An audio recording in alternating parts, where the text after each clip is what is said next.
3 महामंत्र। ओम त्वमेव साक्षात् श्री महालक्ष्मी महासरस्वती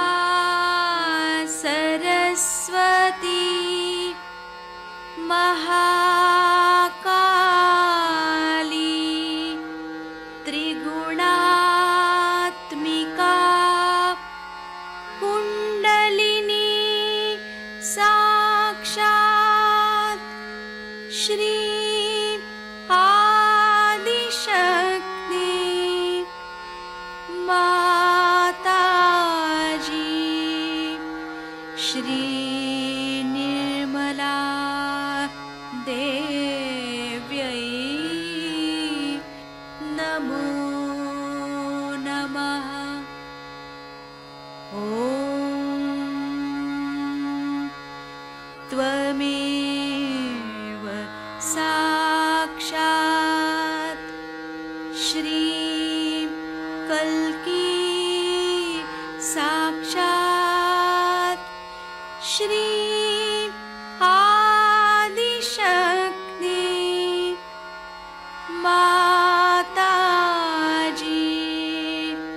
श्री निर्मला देव्यै नमो नमः। ॐ त्वमेव साक्षात्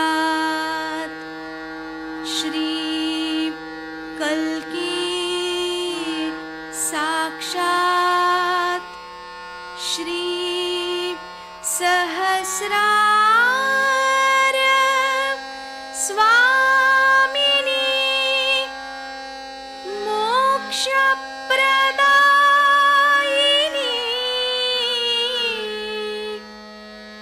माताजी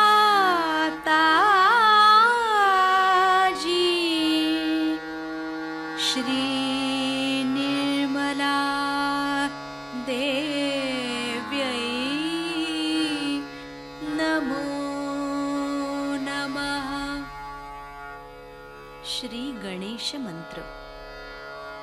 ओम त्वमेव साक्षात् श्री गणेश साक्षात् श्री आदिशक्ति माताजी श्री निर्मला देव्यै नमो नमः।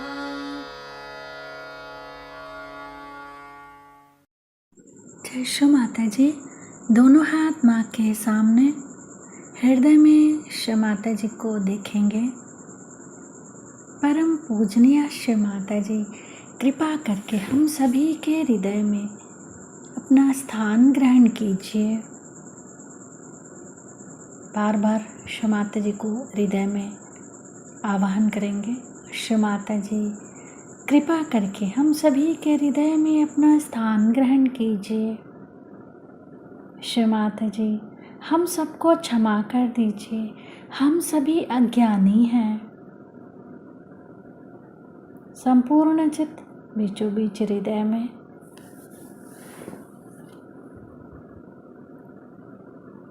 क्षमा रूपेण संस्थिता या देवी सर्वभूतेषु क्षमा रूपेण संस्थिता नमस्तस्यै नमस्तस्यै नमस्तस्यै नमो नमः।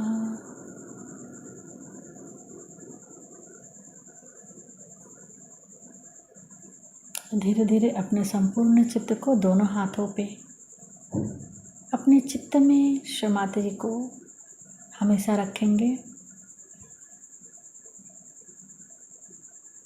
धीरे धीरे अपने संपूर्ण चित्त को लेफ्ट विशुद्धि पे बाएं विशुद्धि पे संपूर्ण चित्त। श्री माता जी, आपकी परम कृपा में मैं केवल एक शुद्ध आत्मा हूँ। श्री माता जी, आपकी परम कृपा में मैं केवल एक शुद्ध आत्मा हूँ, इसीलिए मैं दोषी नहीं हूँ। श्री माता जी, मैं बिल्कुल भी दोषी नहीं हूँ। श्री माता जी, मैं बिल्कुल भी दोषी नहीं हूँ।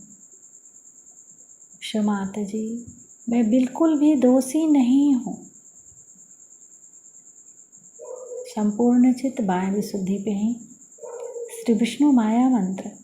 ओम त्वमेव साक्षात् श्री विष्णु माया साक्षात् श्री आदि शक्ति माता जी श्री निर्मला देव्यै नमो नमः।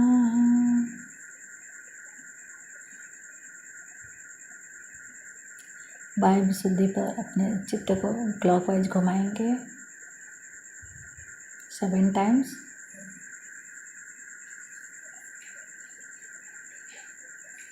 श्री माता जी, आप ही ने तो हमें आत्मा बनाया है, हमें सभी प्रकार के दोष भावनाओं से मुक्त कीजिए। श्री माता जी, कृपा करके हमें सभी प्रकार के दोष भावनाओं से मुक्त कीजिए।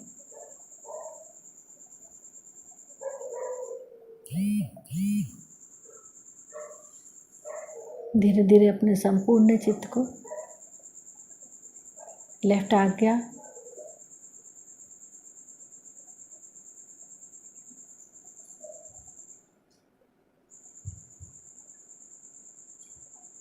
फिर सहस्त्रार। सहस्त्रार पे माँ के श्रीचरण कमलों को देखेंगे। माँ के श्रीचरण कमलों की परिक्रमा सहस्त्रार पे करेंगे 7 टाइम्स।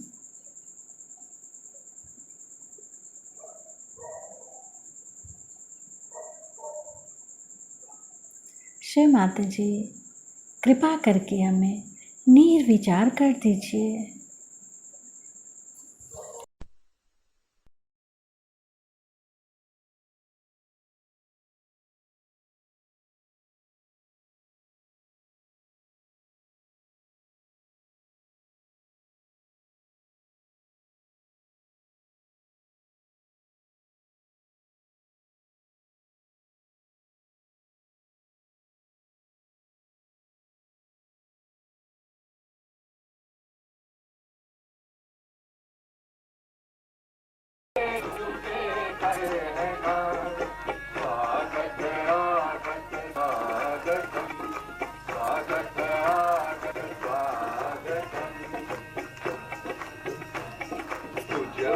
माता जी के दर्शन पाकर, तुझवर माता के दर्शन पाकर, करते स्वागत दिलेगा, करते स्वागत दिल से गाकर।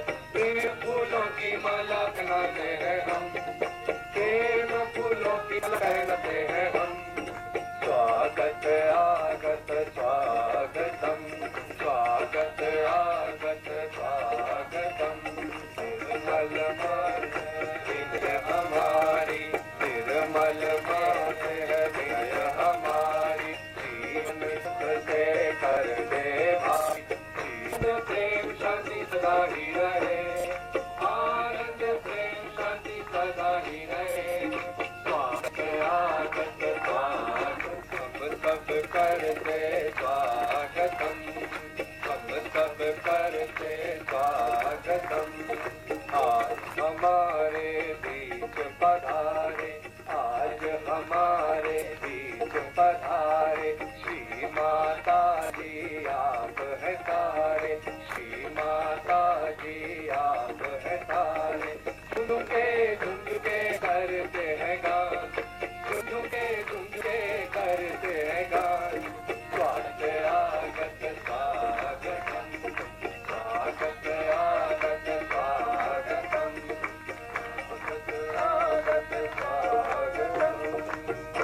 माता जी, हम सब आपका इस शुभ पावन अवसर पर स्वागत करते हैं।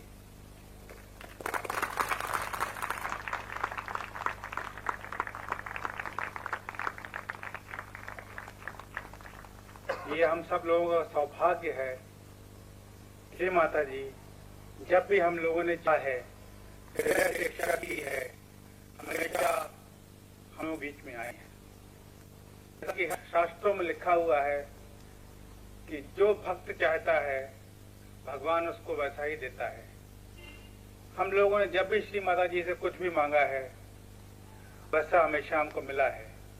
हकीकत ये है श्री माता जी की, हम लोग कुछ मूर्ख हैं। हम लोग जो मांगते हैं आप उससे ज्यादा दे देती है। हम लोग यही नहीं जानते कि हम क्या आपसे मांगे। आपने हमको इतना प्यार दिया, इतना सब दिया, जो कुछ हम सोच सकते हैं वो कुछ आपने दिया श्री माता जी। हम सब लोग हृदय से आपके बहुत आभारी हैं और यही प्रार्थना करते हैं कि समय समय पर आप हमको मार्गदर्शन देती जाइए।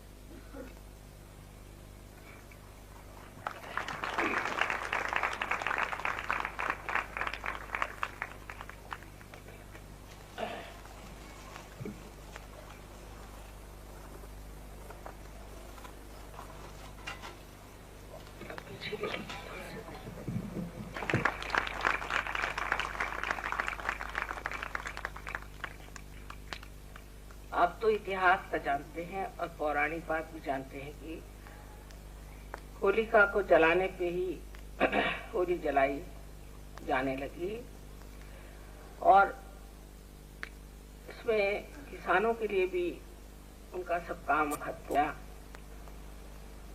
और ये सोच करके कि अब सब कुछ जो कुछ बोया था उसका फल मिल गया, उसको बेच बाच करके आराम से अब बैठे हैं, तो थोड़ा सा उसका आनंद भोगना चाहिए। पर इससे भी पहली बात यह है कि होली की शुरुआत जो थी, हालांकि ये होली का दहन जब हुआ उसी मुहूर्त में बिठाई हुई बात है, ये काम श्री कृष्ण ने किया। क्योंकि श्री राम जब संसार में आए तो श्री राम ने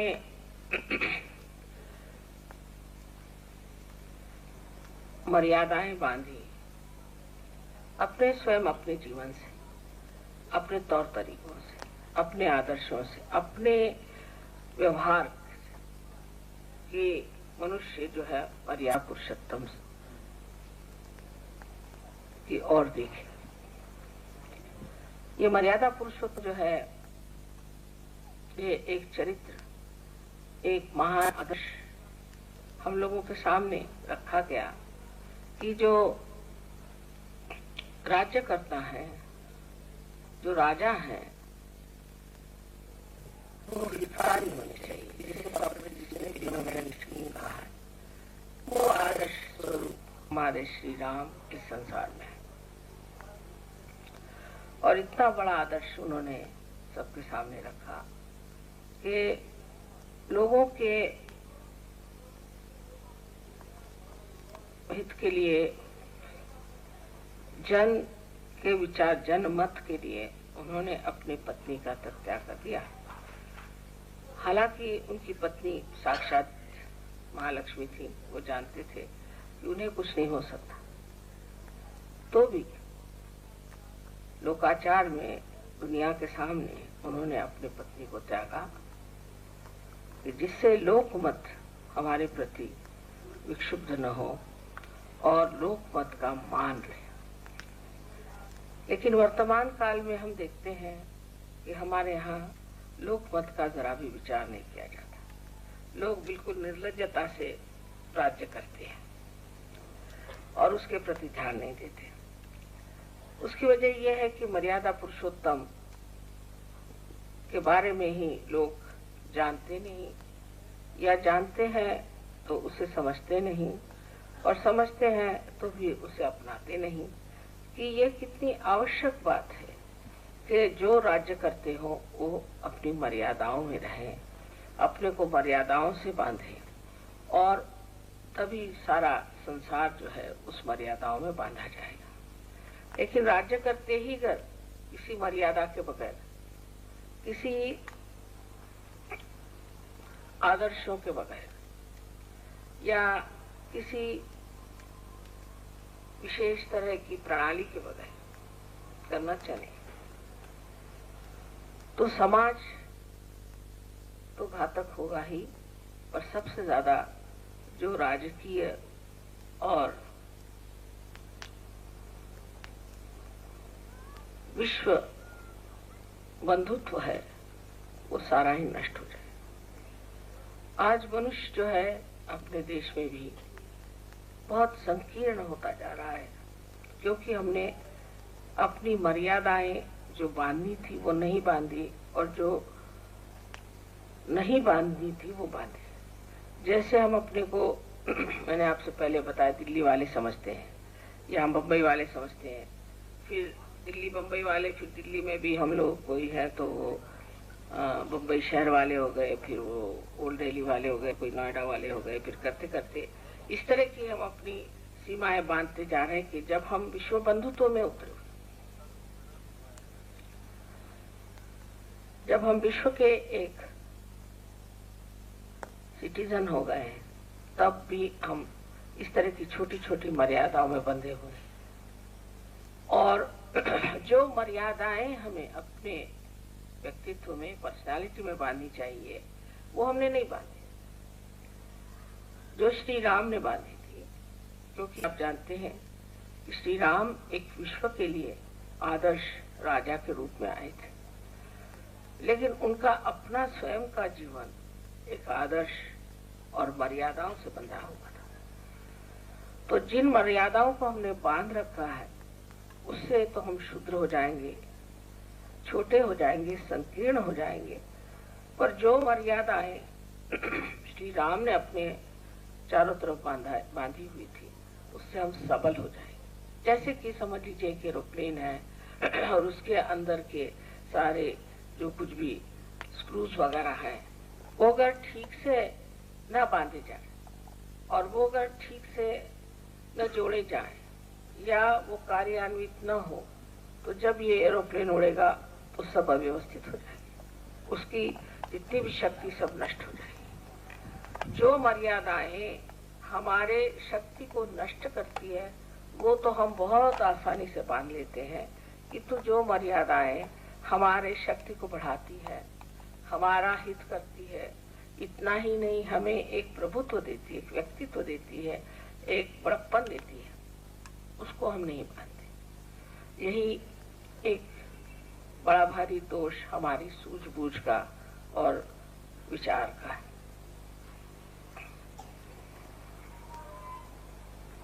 लेकिन तो भी इन मर्यादाओं के बीच में बंधे हुए लोगों ने उल्टी तरफ से जब चलना शुरू कर लिया और मर्यादाओं का मतलब कर्मकांड में घुस जाना और एक दूसरे से अलग हट जाना,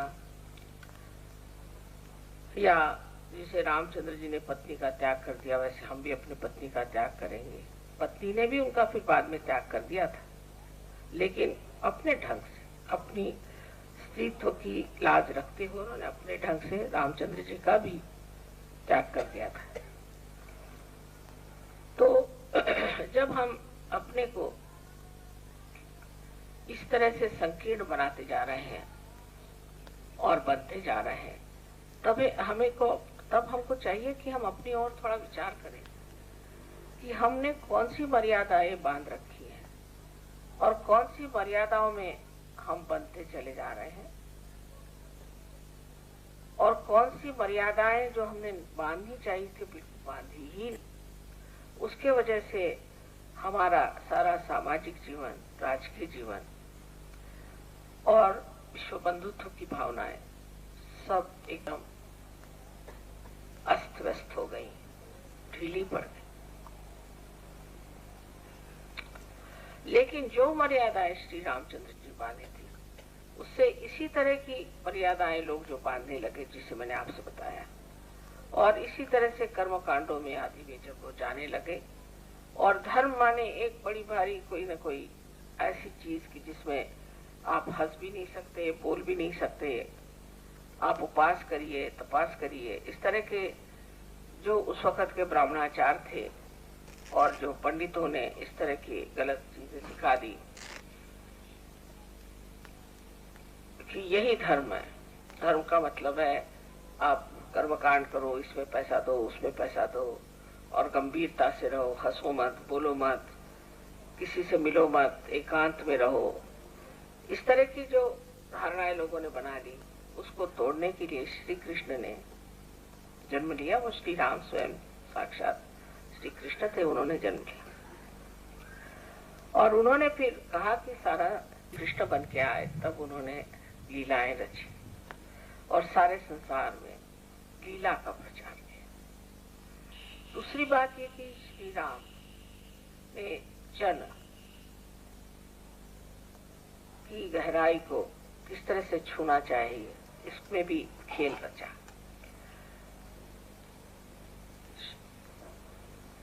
श्री कृष्ण की जो लीला थी वो और तरह की थी, और श्री राम का जो जनता के और ध्यान था वो और था।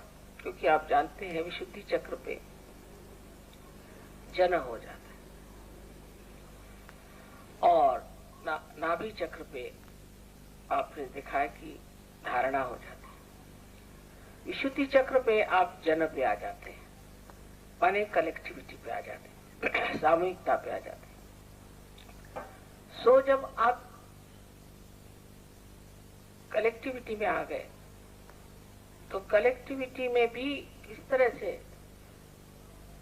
श्री कृष्ण ने लीला से ही लोगों को जागरूक करने का प्रयत्न किया। जब वो छोटे थे, 5 साल की उम्र के थे, तो उन्होंने औरतें जो नहा रही थी उनके कपड़े छिपा लिए। 4-5 साल की उम्र में बच्चों क्या समझता है। आजकल के बच्चे जरा ज्यादा ही होशियार हैं। उस जमाने में तो 20 साल तक भी लड़कों की कोई अकल नहीं होती थी। आजकल सब चीज बहुत ज्यादा लोग समझने लग गए। तो वो बच्चों ने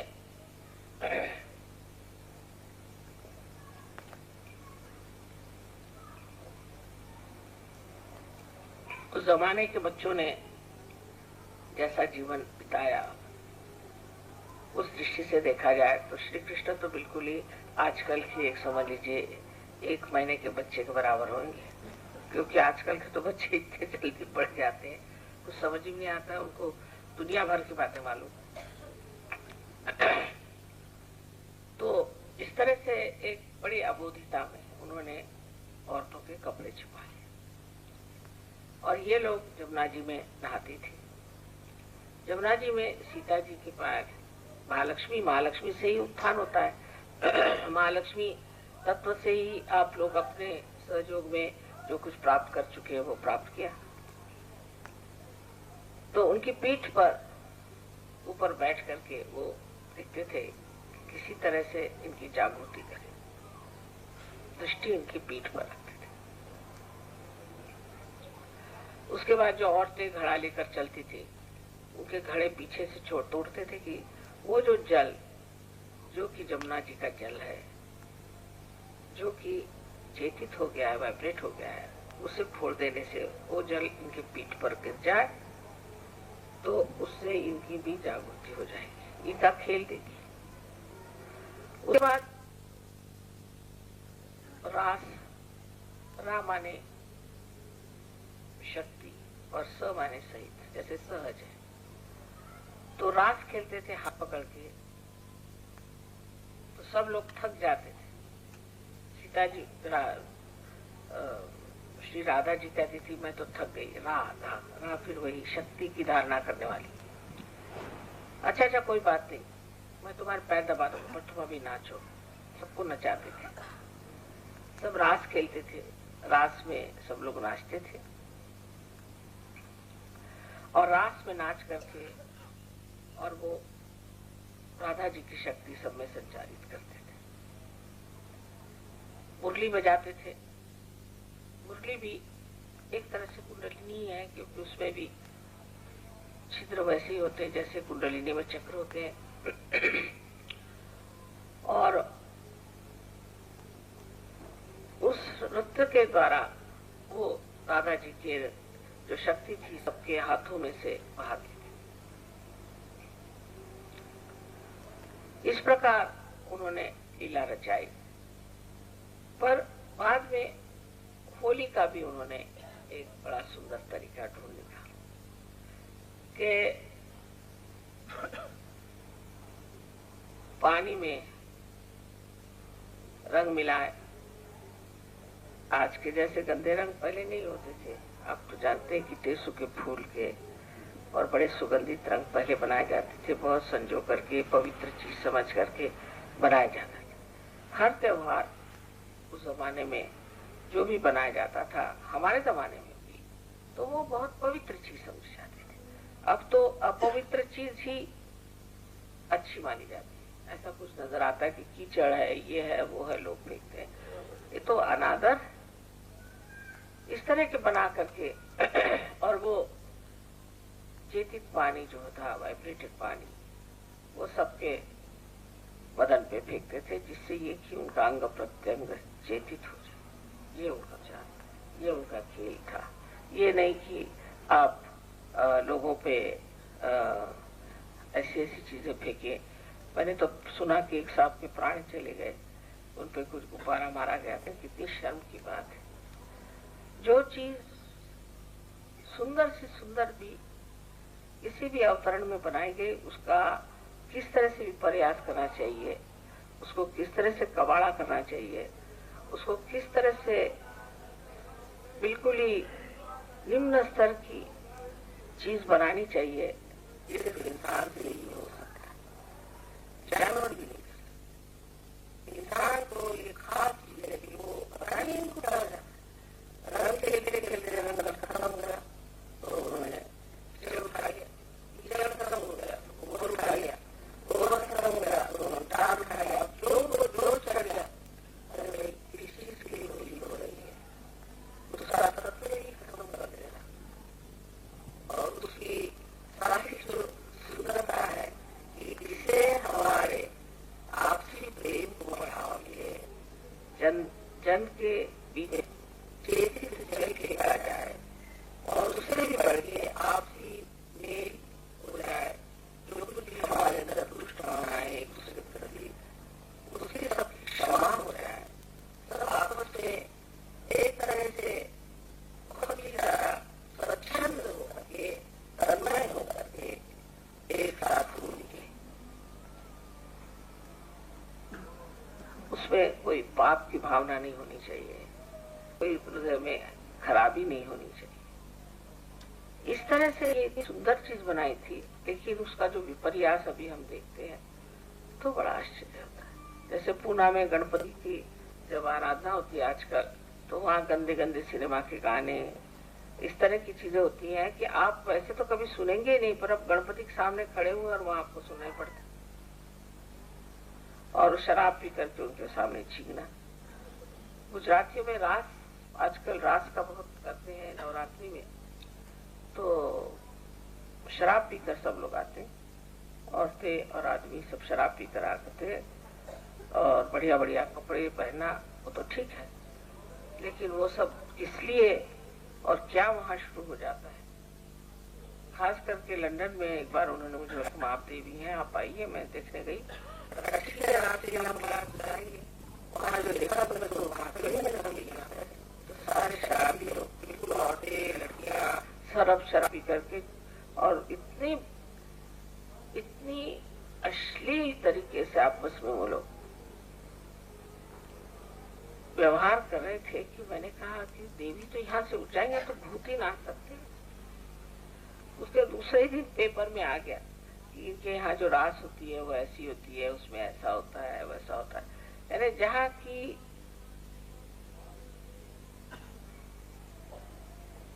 पाश्चिमात्य लोग, जहाँ पर कि जिस काम को करने में लज्जित हो जाए, माने वो तो बहुत ही नैतिकता के स्तर पे अपने से बहुत कम है, वो भी जहाँ लज्जित हो जाए ऐसे काम वहाँ हिंदुस्तानी करते हैं रास। ये बहुत शर्म की बात। अब वो रास का तो मजा गया, मुझे तो इतना दुख हुआ, मैं रात भर सोचती रही कि क्या ये हिंदुस्तानी यहाँ आकर के और प्रदर्शन कर रहे हैं। दूसरे दिन वही पेपर में आया, ये सिर्फ अनैतिकता का एक बहाना है कि रास मिला रहे। तो जो मर्यादाएं नैतिकता की और प्रेम की, आदर की, ये छोड़ करके आप होली खेलेंगे तो उस होली का अर्थ यही होता है कि कोई एक बहाना ढूंढ लिया जिससे आपके अंदर छिपी हुई जो बंदियां हैं उसे आप निकाल रहे हैं, उसकी शोभा ही अशोभनीय सामने वाले बड़ा ही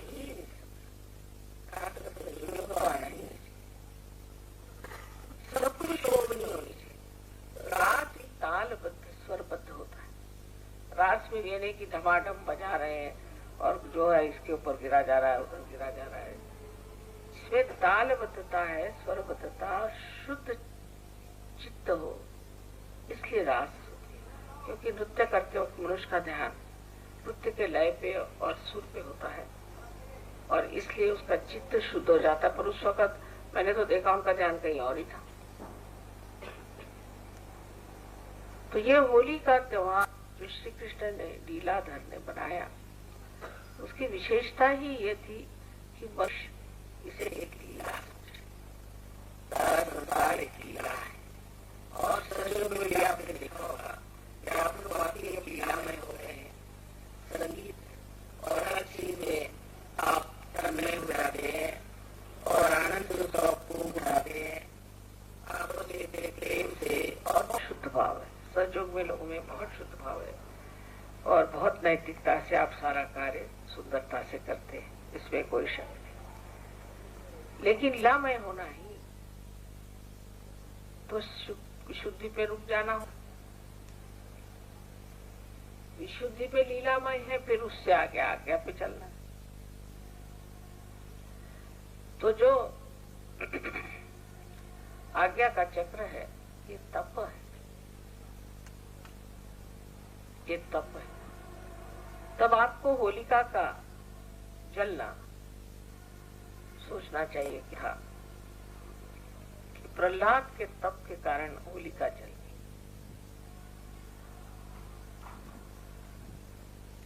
तो हम भी तप में आगे बढ़े, क्योंकि विशुद्धि तक तो हम लोग आ गए, समझ लीजिए कि सब आपस में प्रेम से रहते हैं। अब ये भी पता नहीं है कि नहीं है, थोड़ा सा उसमें भी मुझे शक है। मैं कहना नहीं चाहती क्योंकि आप लोग सोचने लग जाएंगे कि हमने ये गलत काम किया, वो किया, तो और भी लेफ्ट विशुद्धि पकड़ जाएगी आप लोग। लेकिन विशुद्धि तक है, ठीक है, हमें सामाजिकता आ गई, आपसी प्रेम आ गया, सारे विश्व बंधुत्व में हम उतरे। अभी भी ऐसे लोग तो बहुत हैं ही कि जो गहरे उतर गए हैं, लेकिन ऐसे भी थोड़े बहुत लोग हैं कि जो अब भी अपनी छोटी छोटी बातें सोचते रहते हैं कि मैं कौन जाति का हूँ और मैं कौन जगह का हूँ और फिर ऐसा कैसे हो सकता है। और हम विश्व बंधुत्व की बात कर रहे हैं। विश्व बंधुत्व में तो आपकी जाति पाति देश विदेश सब छूट जाना चाहिए। वो जो झूठी मर्यादाएं बनी हुई है, अगर आज आप अमेरिका में पैदा होते तो आप अमेरिकन हो जाते, आप यहाँ पैदा होते तो हिंदुस्तानी हो। इसका मतलब ये नहीं कि आप हिंदुस्तानी हो गए तो अमेरिका या कहीं विदेश के लोगों से आप रिश्ता नहीं। आप सभी एक ही माँ के बेटे बेटियां हैं, इसलिए विश्व बंधुत्व में उतरे हुए। तो पहली तो बात ये सोचना चाहिए कि हमने विशुद्धि भी लांघी है या नहीं। जब हम होली खेल रहे हैं तो मर्यादा में है। अभी किसी ने पूछा था कि माँ क्या औरतों के साथ आदमियों को होली खेलनी चाहिए। मैंने कहा वैसे तो कुछ भी करें लेकिन सहयोग में नहीं, क्योंकि भाई बहन में होली नहीं खेली जाती। भाई बहन में होली नहीं खेली जाती, आप जानते हैं। क्योंकि श्री कृष्ण ने जो हमारी मर्यादा है, जैसे भाभी है, देवर है, इनके बीच में एक तरह की मर्यादा ही है। भाई बहन में पूरी मर्यादाएं, देखिए भाई बहन का रिश्ता कितना सुंदर है, पूरी मर्यादाएं हैं, पूरा प्रेम है, लेकिन भाई बहन कभी एक दूसरे का हाथ पकड़ करके नहीं बैठे। अपने देश की जो विशेष चीज है वो हमारा कल्चर है, हमारी संस्कृति। इधर एक भाई साहब है और बहन है, तो दोनों एक साथ कभी नहीं बैठे, अलग अलग बैठे, लेकिन प्रेम भाई बहन में बहुत ज्यादा होता है। अपने आप वैसे लड़ाई करेंगे आप भाई बहन, बहन को कोई कहे तो मारने को खूने खराबी कर। तो इस प्रेम की जो एक विलक्षण प्रकृति है, एक विशेष प्रकृति है भाई बहन की, और वो नैसर्गिक है, निसर्ग से मिली है, कुदरती है। तो भाई और बहन आपसी प्रेम बहुत नितांत श्रद्धा है। लड़ाई भी करेंगे, झगड़ा भी करेंगे, तू मैं भी है, बचपन में तो तपाई भी आती है, कोई बात नहीं, पर अंदर से बहुत ज्यादा प्रेम और अत्यंत शुद्ध प्रेम है। और इस शुद्ध प्रेम को कोई नहीं सकते कि कहीं हमारी बहन का हमारे हाथ अवमान न हो।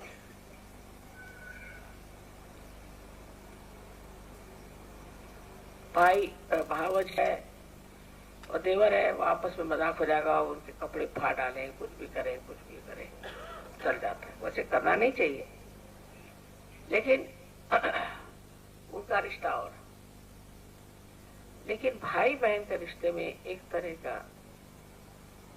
बड़ा ही सुंदर सा गोपनीय, मर्यादित, बंधा हुआ प्यार है, और उसका संगोपन में नैतिकता की अतिशयता है। तो भाई बहन में होली खेलना मना है। कोई सोचता भी नहीं ऐसा क्यों है। अब उसके बाद इस लीलामय जीवन से हमें ऊपर भागना है। आज ठीक है, कल ठीक है, होली खेल लीजिए, गाना गा लीजिए, नाच भी लीजिए, आज भी नाचिए, कोई नहीं, लेकिन उसके बाद हमें आज्ञा पर उतरना जरूरी है। क्योंकि इस तरह के व्यवहार से जो आनंद मिलता है, आपस में जो शुद्धता मिलती है, अच्छाई मिलती है, भाईचारा होता है, विश्व बंधुत्व आते हैं, उससे हम फैल से जाते हैं। गहराई को छूने के लिए जरूरी है कि तपस्विता चाहिए।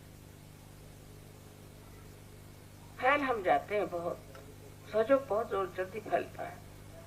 अभी आप प्रोग्राम में देखिएगा, मुझे तो यही डर लग रहा है कि उस हॉल में पूरे पड़ेंगे कि नहीं, कि क्या होने वाला है। फैलेगा बहुत जल्दी, लेकिन गहरे पे उतरे हैं सो गहराई के लिए तपस्विता की जरूरत है। तप का मतलब ये नहीं कहते कि बैठ के उपास करो, जरूरी नहीं, पर अपना चित्त अगर खाने पर है तो उसे हटाना है। मेरा चित्त कहाँ है, तो देखना ही सहयोग की तपस्विता है। क्योंकि चित्त से ही आप आगे अपनी खराब करते हैं। कहाँ है मेरा चित्त, मैं क्या सोच रहा हूँ, इस वक्त मैं क्या कर रहा हूँ, क्या सोच रहा हूँ। ये अगर अपना चित्त अगर आप देखें,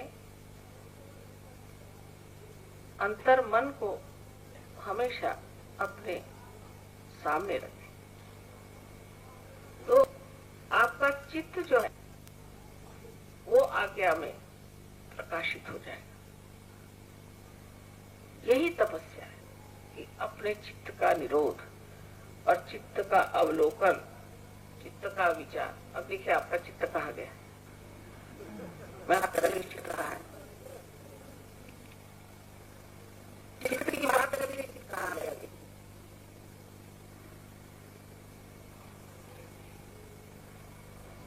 इतना विचलित चित्त है, मैं बात कर रही हूँ, आपका चित्त कहाँ है।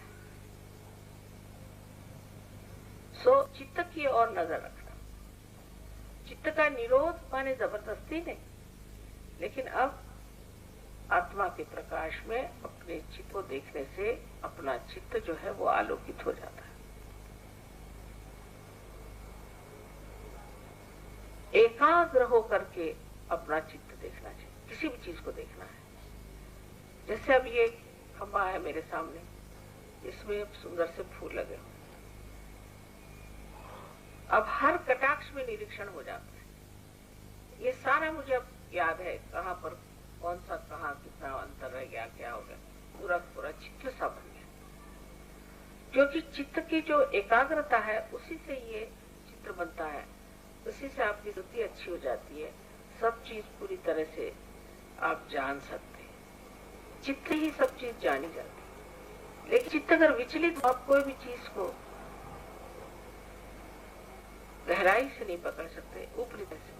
हम देखते हैं कि 20-20 साल के लोगों को भी कुछ पूछे, खासकर विलायत में किसी से पूछे कि तुम्हारा नाम क्या, तो पहले वो हूँ, फिर हाँ, फिर ही। अब भाई हमने पूछा तुम्हारा नाम क्या है, आपने क्या पूछा, मेरा नाम क्या है, मैंने कहा जी हाँ मैंने पूछा आपका नाम, हाँ, फिर सोचा मेरा नाम क्या है, फिर क्या कहा आपने, मेरा नाम क्या है। 5 मिनट यही समझ आ रहा मैं क्या कह, भाई तुम क्या ड्रग लेके आई क्या है, नहीं मैं लेता था। मैंने तुम्हारा जो ब्रेन है उसका तो बिल्कुल मलिदा बन गया, तुमको मैं 5 मिनट पूछ रही हूँ कि तुम्हारा नाम क्या है, तो तुम हाँ हाँ ही कर रहे। क्योंकि असल में ड्रग से नहीं हुआ इतना, जितना चित्त से हुआ। चित्त इतना विचलित हो जाने से, चित्त हर समय घूमते रहेगा तो कोई चीज जाती रहे। अब देखिए आप, मैं तो हर जगह देखती हूँ, एयरपोर्ट में बात इनसे कर रहे हैं, देख रहे उधर देख रहे, उधर देख रहे, उधर देख रहे, या कुछ भी नहीं था। तो शुद्ध चित्र जो है वो एकाग्र है, और एकाग्र चित्र वही चीजता है जो लेना है, जो नहीं लेना उधर देखना ही नहीं, उसको दिखाई ही नहीं, हट जाएगा चित्र अपने आप, क्योंकि वो इतना शुद्ध है कि अशुद्ध चीज में वो मौली बोल ही नहीं सकता, जा ही नहीं सकता। तो ये अब आप ही के आते हैं कि आप अपने अंदर इसको देखें कि हमारा चित्त कहाँ जा रहा है। यही तप, सहयोग का तप सिर्फ ये है कि मेरा चित्त कहाँ जा रहा, मेरा मन कहाँ जा रहा। अगर ये तप आपने कर लिया तो आ गया तो आप आ गए, और संसार में तो कृष्ण नहीं, क्योंकि हम बैठे ही तो आप आगे को नहीं लाए तो फिर संसार में हमें बड़ा मुश्किल जाता है। आज्ञा का चक्र बहुत ही ज्यादा संकीर्ण है, उसमें से खींच निकालना, मुझे डर लगता कहीं हाथ पांव न टूट जाए आप लोग। तो आज्ञा के लिए जरूरी है कि तप करें, और जैसे ही आप तप करना शुरू करते हैं आप अपनी गहराई को छू लें। नहीं तो फिर सहयोग में एक साहब बता रहे थे कि सहयोगी नहीं है, उनको कैंसर हो गया। मैंने कहा भाई कैसे सहयोगी नहीं, वो आएंगे प्रोग्राम में, लेकिन चित्त उनका इधर उधर उधर होगा, शायद अपने लड़के के लिए लड़की ढूंढोगे या कुछ और ढूंढ रहे होंगे। ऐसे कैसे उनको हो गया, कैंसर हो ही नहीं सकता, ये हो गया। इसकी वजह ही है, बैठे थे प्रोग्राम में, आए थे तो भी कुछ न कुछ सोचते रहे, अरे मेरे साथ ये हुआ, मेरे साथ वो हुआ, ऐसा हुआ वैसा हुआ। और माता जी से मैं कब बताऊं मेरी विपदा क्या हुई, माता जी आप भी हैं, मेरी ये विपदा। बजाय इसके कि जो कहे जा रहे हैं उसे समझे, अपनी ही अंदरूनी बात को ही सोच सोच करके आप चलिए उस बारे में, और उस बारे में आप बीमारी की बीमारी वो बीमारी।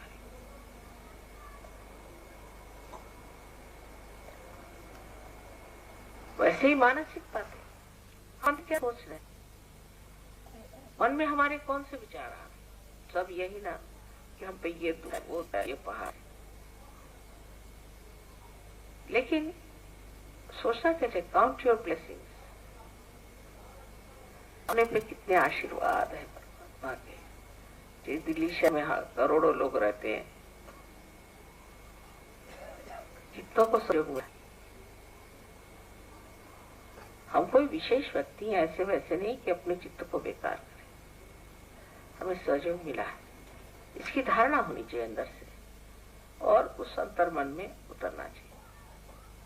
उसी से ये जो झूठी मर्यादा है सब टूट जाएगा। और अगर आप नहीं तोड़िएगा तो किसी न किसी तरह से ऐसे कुछ आपको अनुभव आएंगे कि आप भी टूटते जाएंगे। जिस चीज को आप सोचेंगे ये हमारा अपना है, आप कहेंगे हम दिल्ली वाले, एक दिन ऐसा आएगा कि दिल्ली वाले आपको ठिकाने लगाएंगे। आप कम नोएडा वाले हैं तो ऐसा दिन आएगा कि नोएडा वाले आप पीछे बंदूक लेके लग जाएंगे। तब आपकी समझ में आ जाएगा कि मैं क्यों कहता था मैं नोएडा वाला हूं। और फिर आप जब दौड़ेंगे दिल्ली वालों की तरफ, दिल्ली वाले कहें तुम तो नोएडा वाले हो, यहाँ का आए तुम, तो घर के ना घाट की ये हालत आपकी हो सकती। उसकी वजह यह है कि आपका चित्त ही ऐसा है जो घर का ना घाट का। जब तक इस गहराई में नहीं उतरेंगे तब तक आप अपने को अगर सहयोगी नहीं कहे, सहयोगी कहे, तो भी मैं मानती नहीं हूँ इस चीज को। क्योंकि सहयोगी की पहला लक्षण ये है कि वो शांत चित्त और अत्यंत सबल, इसी से डरता नहीं, सबल है और उसका जीवन अत्यंत शुद्ध होता है, उसका शरीर शुद्ध होता है, उसका मन शुद्ध होता है और आत्मा के प्रकाश से वो सारी दुनिया में प्रेम फैलाता है। जो आदमी प्रेम नहीं कर सकता वो हमारे विचार से सहयोगी बिल्कुल है ही नहीं, वो तो पहली ही सीढ़ी नहीं चढ़े। इस तरह से अगर आप समझे कि आज होली है, होली के दिन तो हम बहुत मजा उठाएंगे, कोई बात नहीं। श्री कृष्ण ने जब कह दिया कि खेलो कूदो, लीला है, सब दुनिया लीला है, पर लीला के ऊपर जो मर्यादाएं हैं उसको पाने के लिए आज्ञा पर आपको तप करना होगा। जैसे आकाश में आप देखते हैं कि बहुत सी पतंगे चल रही हैं, लेकिन वो किसी के हाथ में होती है। अगर कोई भी पतंग कट जाए, हाथ से छूट जाए, तो न जाने वो कहाँ चली जाए। वही आत्मा है।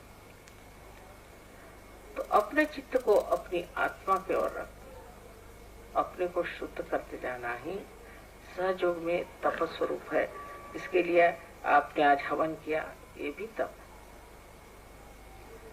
क्योंकि अग्नि जो है वो सब चीज को भस्म कर देती है। उसी तरह से आपके तप से आपके अंदर जो भी इस तरह के दुर्विचार है या गलत इस तरह की मर्यादाएं हैं वो सब टूट जाएंगी। आनंद पाना ये आपका अधिकार है और आप आनंद को पा सकते हैं और पाया है आपने आनंद को। लेकिन आनंद बांटने के लिए अपने अंदर गहराई होनी चाहिए।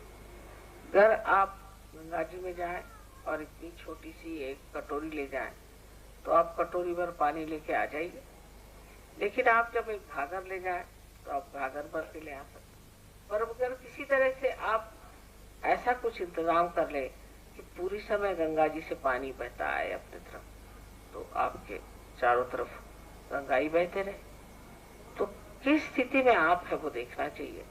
क्या आप कड़ी भरी पानी सहयोग से ले रहे हैं, क्या अपने ही सीमित आनंद में है या सबके आनंद के लिए है, और अगर आप स्वयं ही इसका स्रोत है, तब आपके समझ में आ जाएगा कि होली मनाने के लिए भी गहराई चाहिए और इस आनंद को भी हमेशा उपभोग लेने के लिए भी गहराई चाहिए। इसलिए आज्ञा का और विशुद्धि का बड़ा नजदीकी रिश्ता है और आप तो जानते हैं कि माँ बेटे का रिश्ता इतना गहरा रिश्ता है। तो गंभीरता से रहना, बेकार में मुंह बना के रखना और रूप झाड़ने के लिए बहुत लोग बात कम करते हैं और कोई लोग बेकार में ही ज्यादा बात करते हैं। इस तरह से दोनों तरह से विशुद्धि खराब हो जाती है।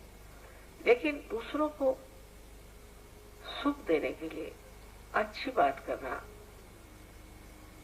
दूसरों से प्रेम जोड़ने के लिए अच्छी बात करना, आपसी लड़ाई झगड़े मिटाने के लिए सुंदरता से बात करना, ये सबसे विशुद्धि चक्र जो है वो एकदम ठीक होते जाता है। और इस तरह से जब आपका विशुद्धि ठीक हो जाती है तब आप देखते हैं कि जब मैं किसी से बात करता हूँ तो वो किसी तरह से नहीं हो, वो खुश रहता हूँ, अंदरूनी तरीके से नहीं होगा, तब आपको ख्याल करना चाहिए मेरी गहराई से है। जैसे निकाल करता है किसी के प्रति अब अरे हम क्या, हाँ भाई कल हम आपके लिए ये चीज ले आएंगे। और छोटी तबीयत के आदमी या कहना चाहिए कि बहुत ही उथले स्वभाव के आदमी है, वो बस उथले मन से लाएंगे कुछ चीज देकर, उसका कोई असर नहीं होना। पर एक छोटा सा फूल भी अगर कोई पूरे हृदय से दे उसका बहुत असर सहयोग में हो सकता है।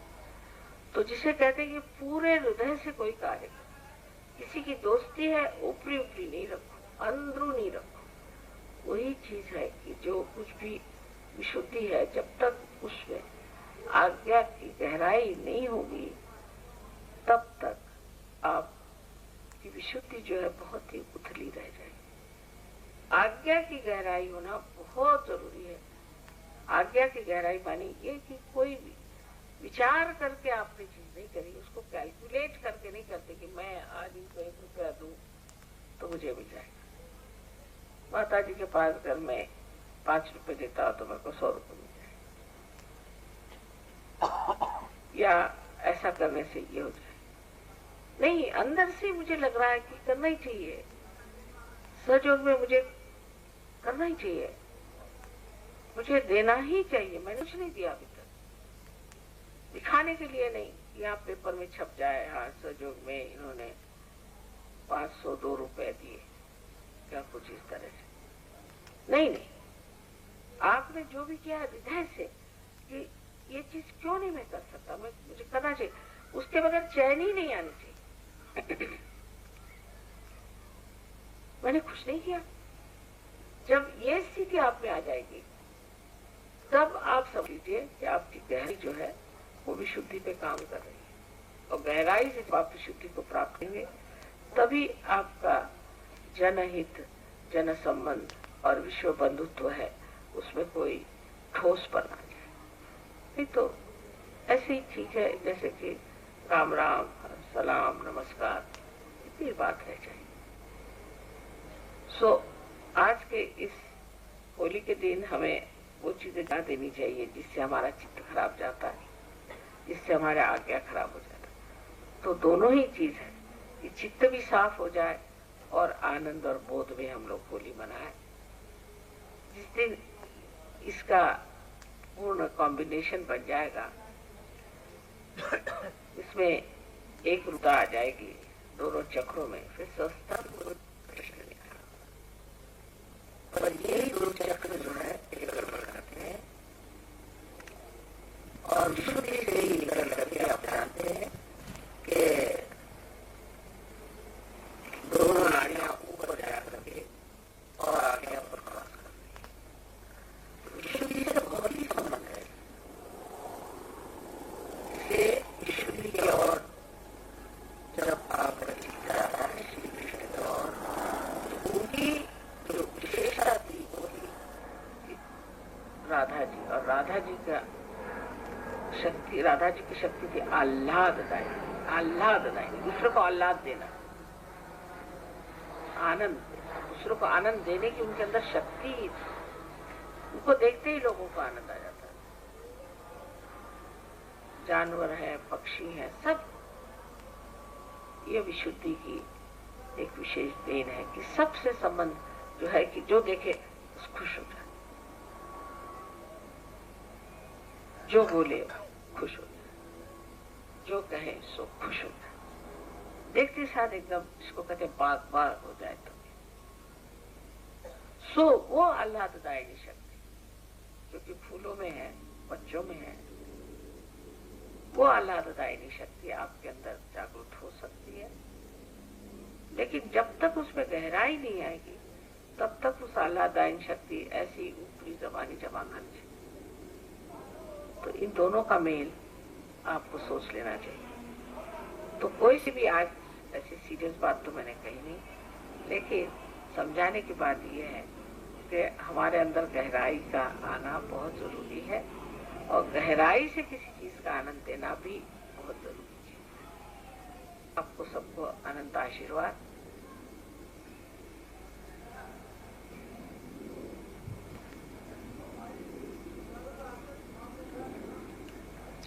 I'm sorry I had to speak in this language, and there are some Sajogis from abroad. I wish I could speak the whole lecture in English language, but only thing I have told them that this is the Sri Krishna's Leela that he started after Sri Rama's Maryadas that he had shown, and a very serious type of a religious life, and people started making it into a Catholic sort of a nonsense. So Sri Krishna came on this Shah himself, the same personality in different quality, and he preached about the Leela, the play. Now at Vishuddhi, as you know, we are collective and we have connections with others. So he said all this is a Leela, and in a very playful, mirthful way you should deal with others and get friendly with others and create relationships. So this is the Vishuddhi. But the other point I tried to say that the relationship with others, anything, if it does not have depth, if it is superficial, if it is for ego or for some conditioning or some calculations of the mind, it is at a mental level. If you are friendly with anyone, or for emotional level, if you are friendly with anyone, without any depth in yourself, it can be very temporary and will have no effect whatsoever. So you have to have a depth, and to get to the depth you must look after your Agya Chakra. And the Agya Chakra is nothing but your attention. If your attention is all the time roving about, paying attention to 1001 things, then you cannot develop that concentrated penetration of your attention into things. And whatever you do is very superficial. It's not joy-giving. So the combination should be that you should look after your Shuddhi of today. For example, you can have a very playful, mirthful time together, enjoy with each other. But you have to know that it has to come from your heart or from your spirit. So how to touch that? That depth can only be possible if your attention is on the spirit and not on frivolous things. Because of that, you'll become thoughtlessly aware when you'll be enjoying. And that whatever you do will be very genuine. It will not have an artificiality. That is why the second part is after Leela, what we call is the Jnana part, where you deal with collectivity. The higher chakra is Agya, where tapa means penance. You have to go through the penance, and now in particular penance is not food, is not other useless things, but what is the most important is to control your attention. Where does it go? Does it worries, to your troubles, to your past, to this, to others? Or does it go to your spirit? This is important to see that your attention is on your spirit. If your attention is on your spirit, then you develop that depth, that genuineness in your relationships with others. If these two centers are somehow or other managed, then the last one very easy, because you are already accepted there, you are welcome there, everything is there. But you cannot enter into it unless and until you cross your Agya Chakra, because it's such a constricted Agya, constricted chakra. So one has to do introspection.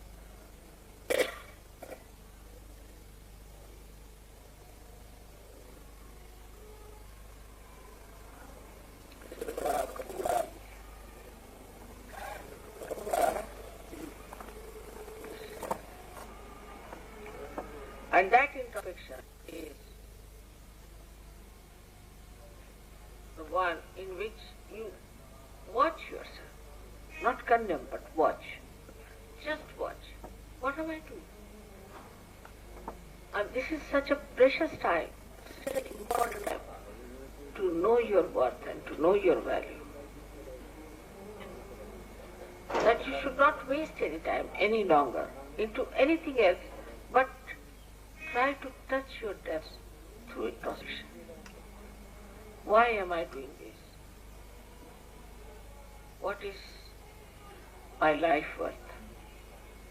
I am a Sajogi, and why should? So today when we are enjoying ourselves, we should fully enjoy, because Leela is there, our relationships are pure. As I said, that brothers and sisters never pray holy, because their relationship is very different. So because you are brothers and sisters, so ladies should not play holy with men, and men should not play with ladies. In such way they don't do it. But despite that, where is your attention is to be seen, even when you are playing the holy. How do you play? Then where do you get frantic? Like nowadays, it has become such a horrible thing. Holy, all the holiness that was put in holy is burnt out. Nowadays people get rid of their simple methods and are taken to horrible colors, horrible things, which are not there. And it was just to apply to the Agya, they put the green and the red. Both are the colors. Green is of the Murtattva. So to clear the Ekadasha was green was good, and red is the colors. So that colors were put. And these colors were used in only dark. But even, at the most, the children are like to put a stomach, hands and things like that is all right. And also to put some water which is vibrated with, we have a kind of a flower called Tesu, or some colors which are not injurious. It's very good because it was all vibrated, which was the Leela of Sri Krishna to awake people. But when they get frantic, you see, they go to extremes and they finish with their dust, then they take mud, and they will take cow dung, they take anything, even the tar, they horrible. It is a kind of an aggressiveness that is expressed. So this is just the juxtaposition of what Sri Krishna wanted. He wanted people to get absolutely absorbed in this play of holy and become thoughtlessly aware. On the contrary, all filth starts coming out, and now people think that holy means abandonment. It cannot be. Abandonment is not the message of holy, because if you have kites in the air, you see, once any kite is cut out, it can go in any place, fall into any place. There is a hand which controls the kite. In the same way, the must control all this play and all this enjoyment. It is very important to understand that it should be enjoyed through Agya's depth. Otherwise, you cannot get to the depth of the enjoyment also. So today is the day to enjoy, but enjoy from your heart.